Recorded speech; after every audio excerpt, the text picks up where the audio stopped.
एक बड़ी खबर, उर्दू भाषा के साथ ही कैसा मजाक। अध्यापक सीधी भर्ती प्रतियोगिता परीक्षा के जारी पाठ्यक्रम पर सवाल उठे हैं। जी हां, उर्दू का सिलेबस हाथ से लिखकर किया गया है जारी किए गए हाथ से लिखे सिलेबस में दर्जनों गलतियां हैं और ऐसे में बिना जांच कैसे जारी कर दिया गया ये सिलेबस, ये बड़ा सवाल है।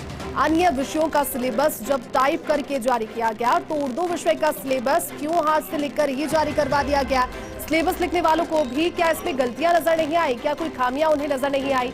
राजस्थान कर्मचारी चयन बोर्ड के द्वारा ये सिलेबस जारी किया गया, लेकिन सवाल ये कि सिलेबस में हाथ से लिखे जब इतनी गलतियां ऑलरेडी थी तो क्या कोई गलती उन्हें नजर नहीं आई?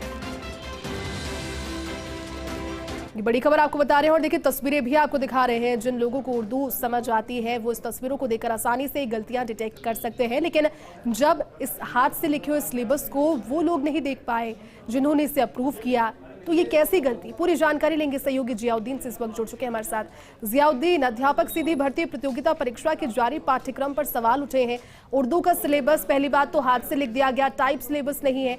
बाकी विषयों के सिलेबस लिखे हुए नहीं है, टाइप्ड है, लेकिन ये हाथ से लिखा हुआ और उसमें खूब गलतियां। किस तरह से इसे अप्रूव किया गया, ये एक बड़ा सवाल है।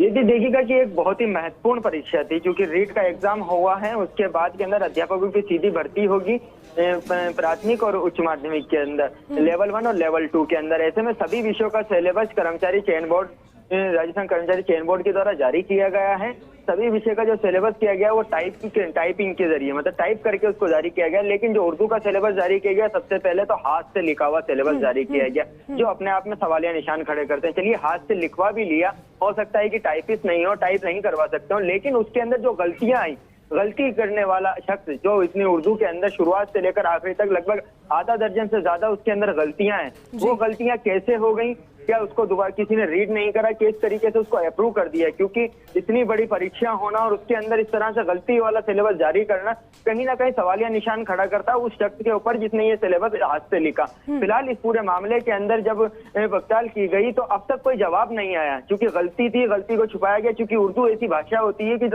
लाजमी है कि जो इसको पढ़ते हैं उनके ही समझ में आ सकती है, नॉर्मल से इसको रूटीन में कोई नहीं पढ़ सकता। लेकिन जो इसके उर्दू के जानकार थे उन्होंने ये कहा कि ये उर्दू भाषा के साथ मजाक है, ऐसे लोगों के साथ सिलेबस तैयार कराया जा रहा है जिनको उर्दू की नॉलेज नहीं है, जिनको लिखना नहीं आता, तो वो क्या परीक्षा के लिए सिलेबस तैयार कर सकते हैं? जी जय।